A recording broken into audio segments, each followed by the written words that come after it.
আজকের হোয়াটসঅ্যাপ কোয়েশনের বিষয় নিয়ে আলোচনা করব। তো আজকের হোয়াটসঅ্যাপ কোয়েশন কোনো কিছুই নয় এমনি। তো অসংখ্য ধন্যবাদ সুব্রত সাহাকে। উনি অনেকদিন থেকেই শুধু সিঙ্গেল উনিই আমাকে কোয়েশন সেন্ড করছেন। অন্য কেউ আমাকে সেন্ড করছেন না।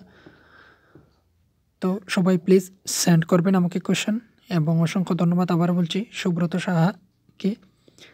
তো আজকে হচ্ছে কি সেটা হচ্ছে আগামীকাল বিশ্ব প্রতিবন্ধী দিবস, ওয়ার্ল্ড ডিসেবিলিটি ডে।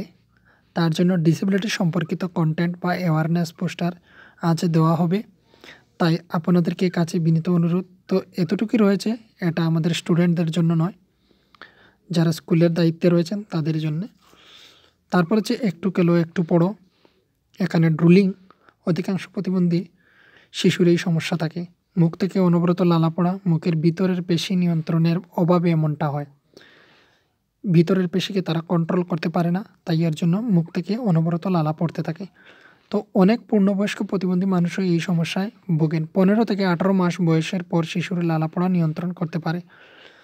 তো যাদের 15 থেকে 18 মাস বয়স শিশু, তারা লালা নিয়ন্ত্রণ করতে পারাটা শিখে যায়। আপনার শিশুর এই সমস্যা থাকলে তাকে এই ব্যায়াম দুটি করান। তো এই লালা বন্ধ করার জন্য শিশুদের দুটি ব্যায়াম রয়েছে। তো এই দুটি ব্যায়াম কী কী? শিশুর সামনে টেবিলে কাগজ বা তুলোর টুকরো রেখে ফু দিয়ে সরাতে বলুন। গ্লাসে জল দিন, শিশুকে একটি স্ট্র দিয়ে জলে বুদবুদ তৈরি করতে বলুন। একটি গ্লাসের মধ্যে জল দিয়ে এবং তাকে একটি ছোট্ট নল, এখানে স্ট্র বলা হয়েছে, স্ট্র আমরা যে ফ্রুটির মধ্যে পেয়ে থাকি, লেচু ফ্রুটি, তো এর মধ্যে যেভাবে দেওয়া থাকে সেই স্ট্র, এইভাবে স্ট্র দিয়ে তাকে বলবেন যে জলের মধ্যে ফু দেওয়ার জন্য, এবং যার ফলে এখান থেকে বুদবুদ সৃষ্টি হবে। তো এটা হচ্ছে একটি ব্যায়াম। আর অপরটি হচ্ছে কি, এখানে 1 নম্বর যেটি হচ্ছে শিশুর সামনে টেবিলে কাগজ বা তুলো রেখে তাকে ফু দিয়ে সেটাকে সরাতে বলুন।